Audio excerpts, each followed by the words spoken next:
Bharatiya Janata party के headquarters पर हम इस समय मौजूद हैं और मेरे पीछे से लगातार एक एक करके आप जो बड़े बड़े नेता हैं बीजेपी के उन्हें भीतर जाते हुए देख सकते हैं। अब से कुछ देर में यहां पर नामांकन की प्रक्रिया शुरू होगी।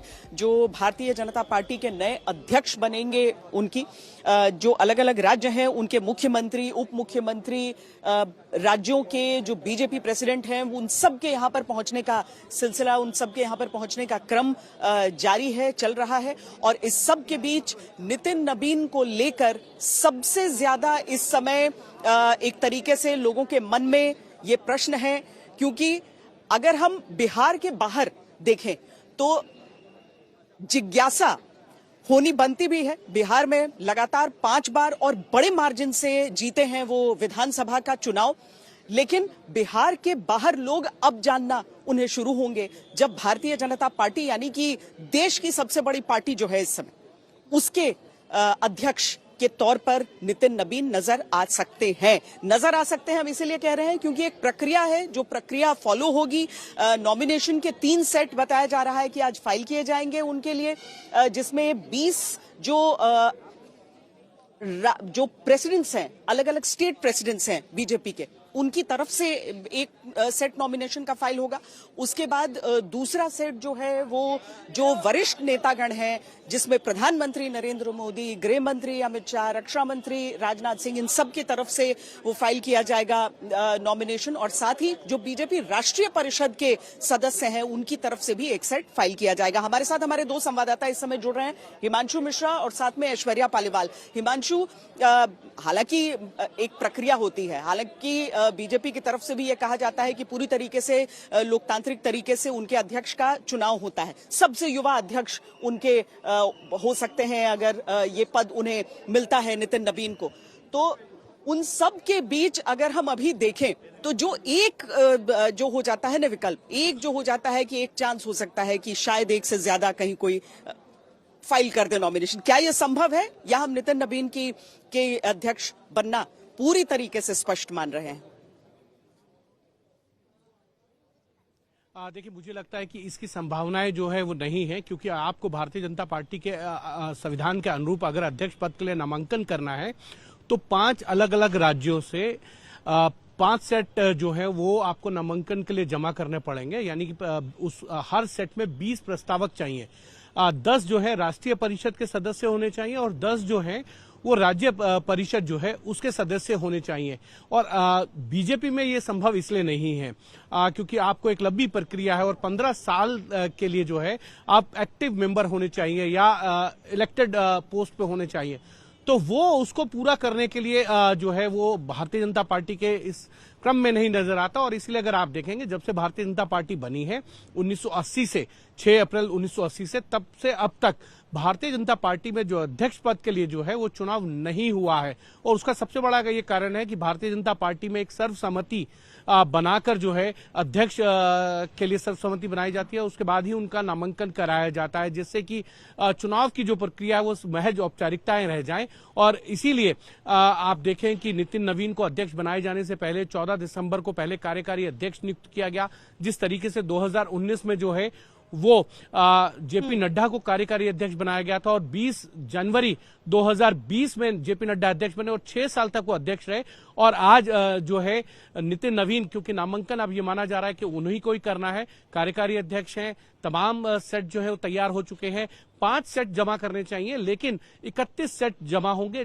30 ऐसे राज्य जहां पर बीजेपी के जो संगठनात्मक चुनाव है पूर्ण हो चुके हैं, यानी कि वहां के प्रदेश अध्यक्ष तक का चुनाव जो है वो पूरा हो चुका है। और एक सेट जो है भारतीय जनता पार्टी के पार्लियामेंट्री बोर्ड की तरफ से जो है वो जमा होगा। तो 31 सेट हैं, यानी अब ये मान के चला जा सकता है कि नितिन नवीन ही जो है अगले अध्यक्ष होंगे। 2 बजे के बाद चुनाव की जो संगठनात्मक चुनाव की प्रक्रिया है वो शुरू होगी और संगठन के जो चुनाव के इंचार्ज हैं के लक्ष्मण, उनके पास सबमिशन होगा। एक एक राज्य जाएंगे, अपने अपने नॉमिनेशन देंगे।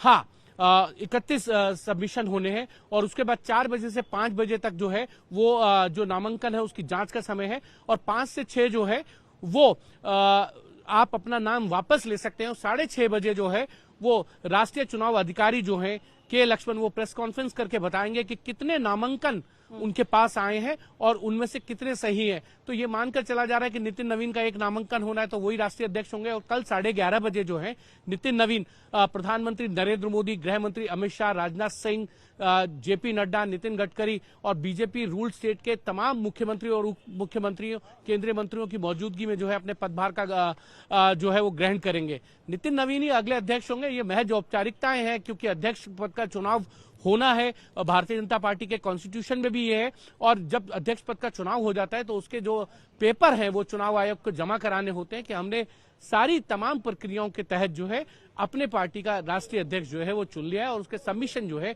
वो चुनाव आयोग को देना होता है। क्योंकि भारतीय जनता पार्टी में कार्यकाल जो है एक अध्यक्ष का 3 साल का है, लेकिन एक व्यक्ति 2 बार लगातार जो है अध्यक्ष बन सकता है। जेपी नड्डा 3 साल के लिए चुने गए थे, 3 साल जो है उनको एक्सटेंशन मिला है पार्टी की तरफ से। 2023 में 20 जनवरी को ही जो है उनको एक्सटेंशन भी दिया गया था।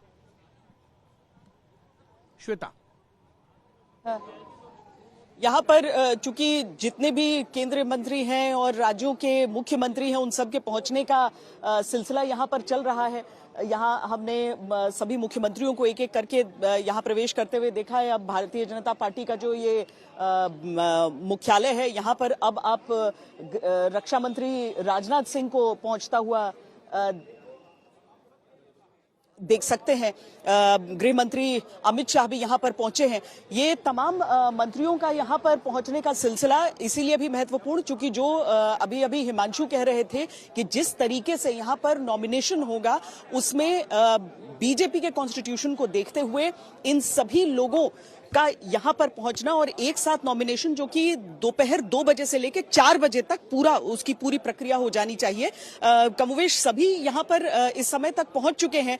लेकिन शशि भूषण, एक तो जो आउटगोइंग बीजेपी के प्रेसिडेंट जेपी नड्डा की भी शिक्षा बिहार में हुई, पटना में हुई, सेंट जेवियर्स में पढ़े वो, और अब नितिन नवीन जो कि सेंट माइकल्स के प्रोडक्ट हैं। सेंट माइकल्स में उन्होंने अपनी 10वीं की शिक्षा पूरी की थी और उसके बाद वहां से आगे दिल्ली में भी 12वीं तक पढ़े, फिर बीआईटी मेसरा में आ गए। हालांकि उन्हें दुर्भाग्यवश वहां पर उसे बीच में छोड़ना पड़ा था बीआईटी मेसरा की पढ़ाई को। लेकिन एक उत्साह बिहार के भीतर भी, जहां पर एनडीए इतनी भारी बहुमत के साथ आई है, और अब कम से कम बीजेपी के लिहाज से बीजेपी के राष्ट्रीय जो अध्यक्ष होने वाले हैं वो नितिन नवीन। बिल्कुल श्वेता, इसमें कोई दो राय नहीं है कि एक उत्साह तो है। और खासतौर पे अगर आप बिहारी होने के नाते देखिए तो नितिन नवीन का राष्ट्रीय अध्यक्ष चुना जाना, पहले कार्यकारी अध्यक्ष के तौर पर उनकी नियुक्ति, और उसके बाद ही लगभग बिहार के पार्टी ही नहीं जो दूसरे लोग जो संगठन से जुड़े नहीं हैं वो लोग भी इस बात को लेकर के खास से उत्साहित रहे हैं कि नितिन नवीन को इतनी बड़ी जिम्मेदारी दी जा रही है। और हमने देखा 3 बार नितिन नवीन जो हैं वो आए जब उनको कार्यकारी अध्यक्ष नियुक्त किया गया। उसके बाद वो 3 दफ़े पटना आए हैं। पहली दफ़े रोड शो हुआ, भव्य स्वागत हुआ, सबको याद है, तस्वीरें सबने देखी। उसके बाद उनके पिता की पुण्यतिथि थी, उसके एक दिन पहले भी वो आए थे। और अभी हाल में जो 15 जनवरी को उनका दौरा था, जो जिस अंदाज में वो मकर संक्रांति भोज का आयोजन पहले करते रहे विधायक के तौर पे, मंत्री के तौर पे, उसी अंदाज में उन्होंने इस बार भी आयोजन किया 16 जनवरी को। और मीडिया के लोगों से भी मिले, पार्टी के लोगों से भी मिले, प्रदेश भर से तमाम नेता पहुंचे थे। तो बहुत कोई अप्रोच में उनके बदलाव दिखा नहीं है अब तक। और उनकी जो सहृदयता है, जिस तरह वो सौम्यता के साथ सबसे मिलते हैं और जितना आदर सबको देते हैं, ये मतलब उन्होंने जबरदस्त कायल बना करके रखा है सबका।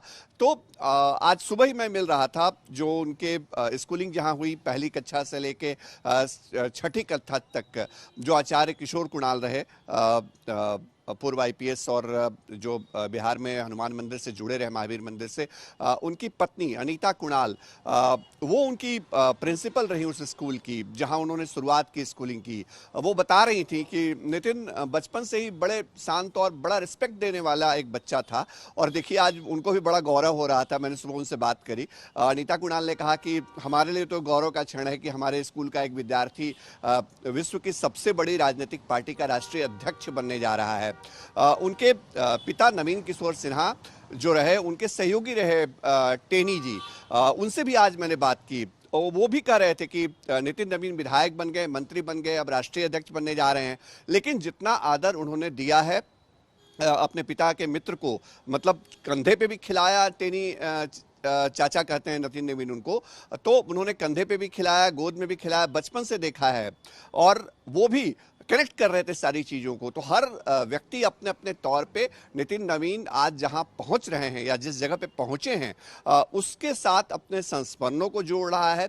और साथ ही साथ सबसे बड़ी बात श्वेता कि अगर आप बीजेपी के अंदर बिहार में नए कार्यकर्ताओं, संगठन के लोगों से बात करिए, युवाओं से बात करिए, तो लगातार उस दिन से हमने देखा है जिस दिन नितिन नवीन को राष्ट्रीय कार्यकारी अध्यक्ष बनाया गया, वो यही कहते हैं कि हमारी पार्टी ये कर सकती है कि एक ऐसा व्यक्ति जो विधायक रहा, मंत्री रहा और अचानक से उसको इतनी बड़ी जिम्मेदारी अगर मिली है, तो यही हमारे संगठन की ताकत है। और यहाँ बाकी चीजें काम नहीं अगर हम करती हैं, पूरे यहाँ में जो चर्चा काम देखें, करता है। विमर्श देखें, तो उनका नाम कहीं पर चर्चा में था नहीं,